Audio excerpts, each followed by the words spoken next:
Video చూస్తే mobile కి blur వచ్చిందేమో అనుకుంటారు. కాదండి, మేము వాడపల్లి వెళ్లే రోడ్ అయితే ఇలా ఉందన్నమాట. మంచుతో కప్పేసింది అనమాట. మంచంతా మీద పడుతూనే ఉంది. ఈ వారం అయితే మా అబ్బాయిని కూడా తీసుకెళ్లాము. ఎందుకు తీసుకెళ్లానా అనిపించింది. ఎదురుగా వచ్చే వెహికల్స్ అయితే ఏమీ కనిపించలేదండి. ఆగి ఆగి వెళ్లాల్సి వచ్చింది. ఎందుకంటే రిస్క్ తీసుకోవడం అనవసరం అని చెప్పేసి అసలు ఏమీ కనిపించట్లేదు.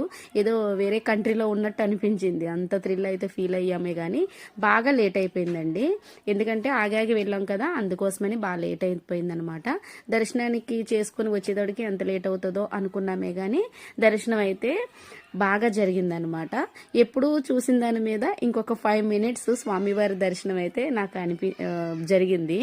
ఒక్క 5 మినిట్స్ ఎక్స్ట్రా చూసినా సరే ఎంతో ఆనందంగా అనిపిస్తుంది కదా. అక్కడ చూడండి, కొత్తగా పెళ్ళైన పెళ్లి కూతురు పెళ్లి కొడుకు అయితే గుడి చుట్టూ ప్రదర్శనలు చేస్తున్నారు. సో వాళ్ళు అనుకుని ఉండుంటారు, అలా కూడా రావచ్చు. మాకైతే ముందు ఉన్న 2 వారాల మీద స్వామివారి దర్శనం అయితే ఇంకా బాగా జరిగింది. 3 వారాలు కంప్లీట్ అయ్యిందండి. సో ఈ వీడియో ఎలా అనిపించిందో కామెంట్లో తెలియజేయండి.